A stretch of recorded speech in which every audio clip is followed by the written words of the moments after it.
Welcome to this week's Supply Chain Update, brought to you by Phoenix International.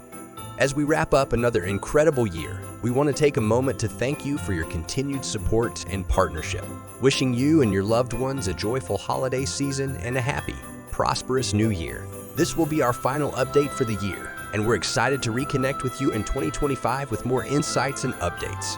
Until then, enjoy the holidays and all the best for the year ahead. Now back to our news for the week.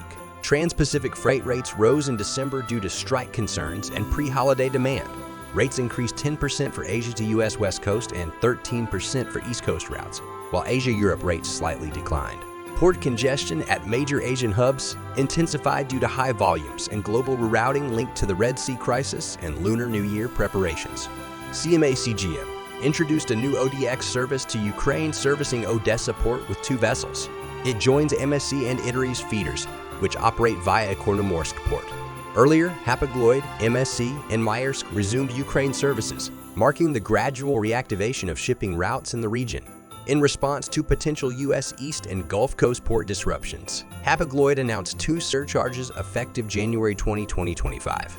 The Work Disruption Surcharge and Work Interruption Destination Surcharge will apply to global imports at $850 per 20-foot container and $1,700 per 40-foot container, with waivers in place if no labor disruptions occur. With U.S. East Coast labor talks stalled over automation disputes, Maersk anticipates a potential strike on January 15, 2024. The company urges customers to remove containers from terminals in advance and is implementing contingency plans to mitigate operational and supply chain impacts. Port congestion continues to affect both Asia and U.S. ports, with notable delays at key locations. Congestion highlights ongoing challenges in global supply chain efficiency, particularly in regions experiencing longer wait times. Costco is preparing for potential tariffs by advancing inventory purchases, diversifying suppliers, and boosting non-food categories such as jewelry and gift cards. Investments in new warehouses and technology upgrades are supporting growth, while low-margin products like gift cards drive traffic and e-commerce engagement. The American Alliance for Anode Material Producers seeks up to 920% tariffs on Chinese graphite imports, alleging price dumping and subsidies. The move highlights growing U.S. to China trade tensions over critical materials for lithium-ion batteries.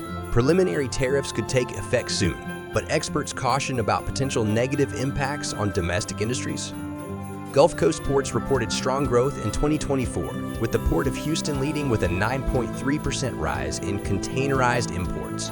Anticipating further volume increases, the region is enhancing infrastructure to maintain smooth operations and accommodate rising demand in 2025. According to the Global Port Tracker report, U.S. import volumes are projected to increase by 12% year-over-year in January 2025 before dipping by 4.1% in February. Retailers are preparing for potential labor disruptions and tariffs, while air cargo remains robust and surface freight recovery shows positive signs. And that concludes our update on the global supply chain. Thank you for joining us. We will continue to monitor these developments and keep you informed. You can follow us on LinkedIn and YouTube for more supply chain related updates.